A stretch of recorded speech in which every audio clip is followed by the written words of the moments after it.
দেবগ্রাম, তবু এখানে মন্দির ছাড়া অন্য কোনো এলাকায় সৎসঙ্গ এই হয়তো আমার এই দ্বিতীয় বা তৃতীয় এরকম হবে। এর আগে আমি একবার এসেছি, এই সুপ্রভাত কাকুর বাড়িতে এসেছিলাম অনেকদিন আগে।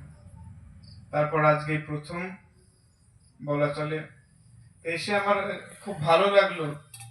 আমার এলাকার অনেক মানুষই এখানে এখন থাকে। আমি একটু আগে ঘুরতে গেছিলাম, আমি একটু ভুল শুনেছিলাম যে প্রার্থনা থেকে সৎসঙ্গ। তারপর আমি এসে আশপাশটা ঘুরলাম, অনেক মানুষজনকে দেখলাম। ওই একটা মাঠ আছে একটু দূরে, সেখানে যাওয়ার সময় দেখলাম অনেক মানুষ সন্ধ্যার পরে একটু নিজেরা কৃষ্ণ নাম করছে, হরে কৃষ্ণ করে। বাড়িতে অনেক জনের মুখে শুনলাম, খুব ভালো লাগলো। আমাদের এই যে বেঁচে থাকা, আমাদের এগিয়ে চলা, বেড়ে ওঠা, সবটুকুই কিছুকে কেন্দ্র করে আমরা বেড়ে উঠি। আমরা সকলেই ঠাকুরকে বুঝি না বুঝি, যে ঠাকুরকে বিশ্বাস করি না করি, একটা কথা প্রচলিত আছে, যখন আমরা ধর্ম করব তখন আমরা ভালো থাকতে পারবো। সকলেই বয়স্করা, আমার ঠাকুমার কাছে আমি শুনি যে ধর্ম করলেই তোরা ভালো থাকবি, বয়সকালে অন্তত হরিনাম নিয়েই মরিস, তবেই তোর স্বর্গ লাভ হবে, নচেত নয়। যা কাজ করবি একবার হরিনাম করলেই নাকি সব পাপ ধুয়ে যেতে পারে। তাছাড়া আমরা এই জীবন থেকে স্বয়ং জীবনের মায়া ত্যাগ করে স্বর্গে ঈশ্বরের পদপ্রান্তে আশ্রয় নিতে পারবো না।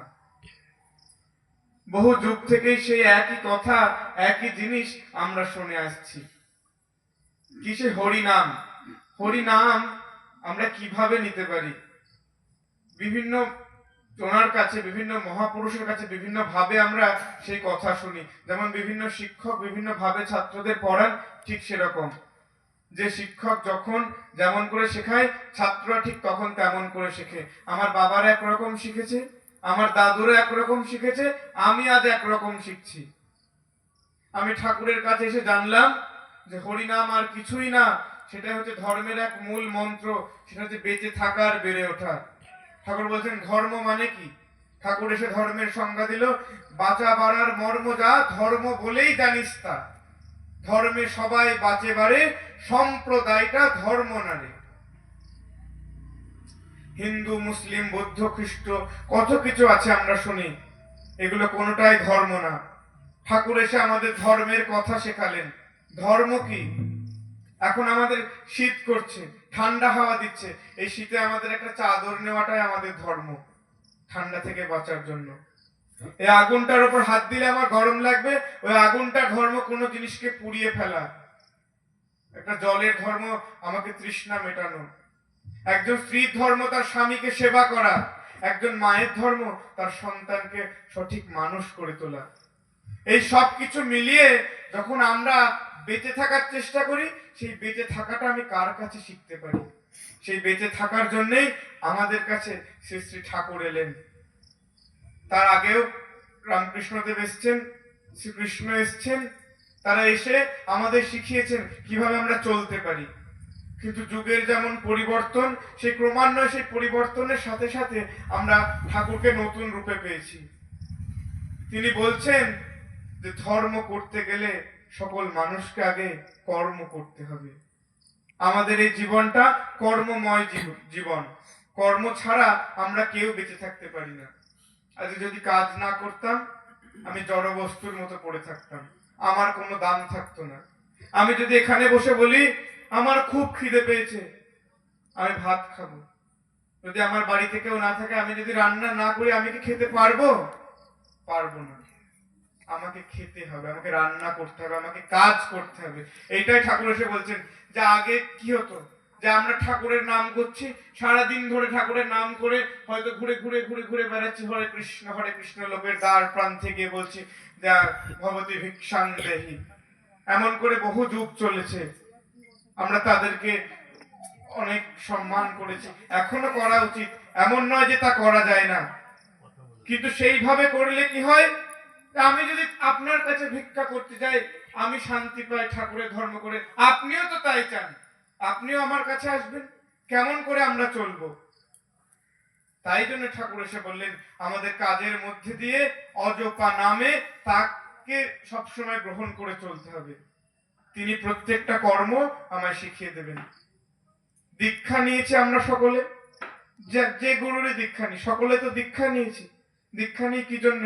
হাতের জল শুদ্ধ করার জন্য? একদমই নয়। আমি যদি বলি আমি দীক্ষা নিইনি, আমার আর আপনার হাতের জলের কোনো পার্থক্য থাকবে না। দীক্ষা নিয়ে আমি দক্ষতা অর্জন করার জন্য, আমি যে কাজ করি সেই কাজটা যাতে ভালো করে করতে পারি, এটাই আমার উদ্দেশ্য। ছোট্ট একটা কথা আমার মনে পড়ছে এই দক্ষতার কথা শুনে। যখন আমার জীবনে কোনো আদর্শ থাকে, আমি তার কথাটা মাথায় রাখতে পারি। আমি যখন কোন একটা মাস্টার মশাইয়ের কাছে পড়তে যাব, তার কথাটা আমি শুনবো। আমার মা যখন আমার পাশে বসে আমাকে পড়াশোনা করাবে, তখন আমি ভালো পড়বো।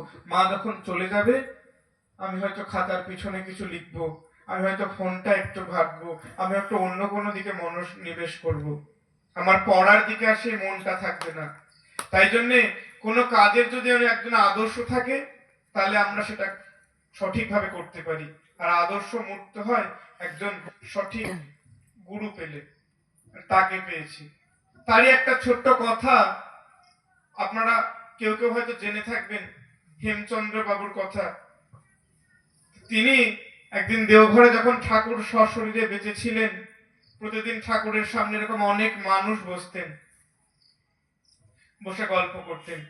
ঠাকুর একদিন তাকে বলল যে তুই আমায় 50টি টাকা দিতে পারিস? তার তো কিছুই নেই, সে তো ঠাকুরের আশ্রমেই থাকে, লোকে যা দেয় তাই নিয়েই সে চলে। সে কোনো উত্তর দিল না। ঠাকুর আবার বলল, তুই কি আমায় 50টি টাকা দিতে পারিস? সে শুধু আজ্ঞে বলল। কারণ ওই আমরা শিখেছি যে গুরু যা নির্দেশ করবে তাতেই যদি আমি আজ্ঞে করি, সেই কাজটা হয়ে থাকে। এই প্রকৃতি সবই তো তার। আজকে ফুল দিয়ে আমি তাকে সাজিয়েছি, এটাও তো তারই। ঠিক সেই রকম তার কিছুদিন পর হেমচন্দ্র নাকি মারা গেছে। সবাই বলছে আশ্রমে উঠে গেল, হেমবাবু তো আর নেই। ঠাকুরের কাছে একজন খবর দিতে যাবে, ঠাকুর তখন বিশ্রামরত, তাকে খবর দিতে পারছে না।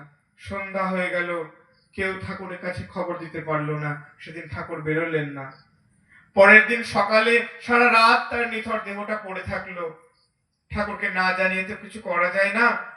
সকালে যখন ঠাকুরকে বলা হলো হেমবাবু আর নেই, ঠাকুর বললে হতে পারে না, ও আমাকে 50টি টাকা দেবে বলেছিল, ওটা না দিয়েও কোথাও যেতেই পারে না। তোরা গিয়ে ওকে বল ঠাকুর তোমার কাছে সেই 50টি টাকা চাইছে। তখন এ ভাবছে, হেমের শোকে কি তাহলে ঠাকুর পাগল হয়ে গেল নাকি? ঠাকুর কোনো কথাই শুনছে না। সে তারপর হেমের কানের কাছে গিয়ে বলল, ঠাকুর বলেছে একবার আমি চেষ্টা করেই দেখি। সে বলল, হেমবাবু, ঠাকুর যে আপনার 50 টাকা চায়, কোনো স্পন্দন নেই।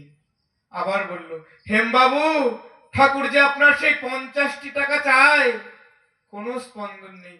আবার বুকের কাছে গিয়ে বলল, হেমবাবু, ঠাকুর যে আপনার 50টি টাকা চায়, আপনি সেটা না দিয়ে কোথায় যাবেন? বলার সাথে সাথে দেখা গেল তার আঙুলের গুলো অল্প নড়াচড়া শুরু করেছে। তারপর তাকে ডাক্তার ওষুধ দিলেন, সে আস্তে আস্তে একটু একটু ঠিক হলো। পরের সন্ধ্যাবেলায় তাকে ঠাকুরের কাছে নিয়ে যাওয়া হলো। ঠাকুর বললেন, সবাই বলছে তুই নাকি আমায় ছেড়ে কোথায় মরে গেছিস, না কি হয়েছে?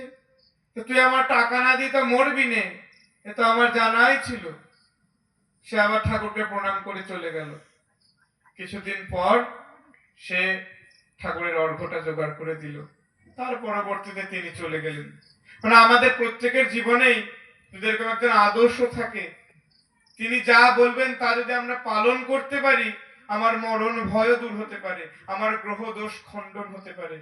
শুধু তার নির্দেশ নির্দ্বিধায় পালন করতে হবে।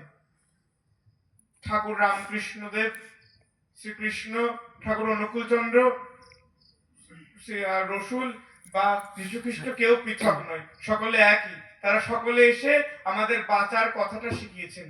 আমি আর ছোট্ট একটি কথা বলে আমার প্রসঙ্গ শেষ করব। এই যে ফুলের কথা বলতে আমার একটা কথা খুব মনে পড়লো। আমরা সকলে এখানে ভালো আছি না? সকলে ভালো আছি। ঠাকুরকে গ্রহণ না করেও আমরা ভালো আছি, ঠাকুরের কথা না শুনেও আমরা ভালো আছি। কিন্তু ভালো থাকাটা বিভিন্ন রকমের। আজকে গাছে একটা ফুল আছে, এই সাদা ফুল গাছটার ফুলটা যখন সাদা হয়ে আজকে সজীব আছে, দেখতে খুব ভালো লাগছে। যখন আগামী কাল এটা শুকনো হয়ে যাবে, কোনো মানুষ ওটা আর তুলবে না, পড়ে থাকলে ঝাড় দিয়ে ফেলে দেবে। কোনো পাখি এসে ওখানে আর বসবে না, কোনো গন্ধ ওখান থেকে আর বেরোবে না। তাহলে সেই ফুলটার কোনো অস্তিত্বই আর কোনো কাজে লাগছে না। ঠিক সেই রকম, আর যদি এটা ভালো থাকে, ওটাকে আমরা তুলে এনে ওটা ধুয়ে ওটা চন্দন মিশিয়ে আমরা আমার প্রভুর সেবা দিতে পারি। ঠিক সেই রকম প্রত্যেকটা সজীব ফুলের মতন যদি আমরা আমাদের জীবনটাকেও প্রভুর দ্বার প্রান্তে পৌঁছতে পারি, তবেই আমার জীবনের সার্থকতা, নচেত নয়। আপনারা সবাই নিজের মতন করে তাকে ভালোবেসে তার হওয়ার চেষ্টা করবেন, আর তিনি যা বলবেন তাই করার চেষ্টা করবেন। আমিও হতে পারিনি, আমিও তাই চেষ্টা করব। আপনারা সকলে ভালো থাকবেন। জয় গুরু।